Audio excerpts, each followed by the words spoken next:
October 14, 1943. 15,000 feet above Schweinfurt, Germany. A German fighter pilot scratched his logbook with a pencil, jotting down what felt like just another routine entry.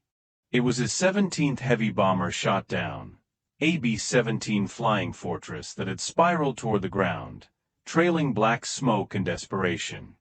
Through the canopy of his Focke-Wulf 190, he watched the remaining fortresses struggle to stay in formation, their gunners spraying desperate streams of .50 caliber rounds into the empty sky where German fighters had been just moments before.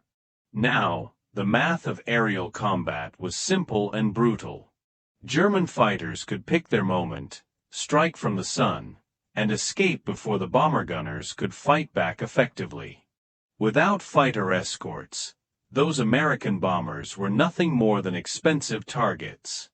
291 B-17 Flying Fortresses had crossed into German airspace that morning, trying to destroy the ball-bearing factories at Schweinfurt.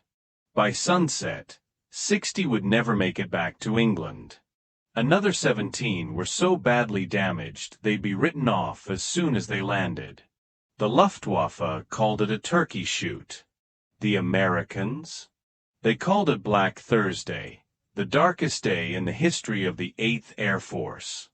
Here's the thing, neither side knew this German triumph would be one of their last.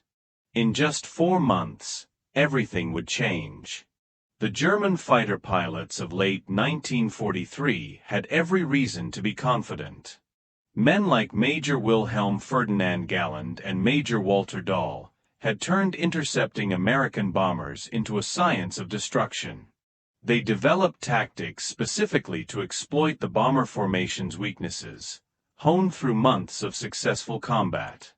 The standard American combat box formation, 18 to 21 bombers arranged in a three-dimensional defensive pattern, was built on the idea that overlapping defensive fire could keep fighters away. Each B-17 was packed with 13.50 caliber machine guns, theoretically covering every angle an attacker might come from. But in practice, German pilots had found critical flaws, blind spots in the nose, limited ammunition, and most importantly, the psychological toll of non-stop attacks. Headman Heinz Knoke, leading 5/JG-11, had perfected the head-on attack that targeted the B-17's weakest defensive position.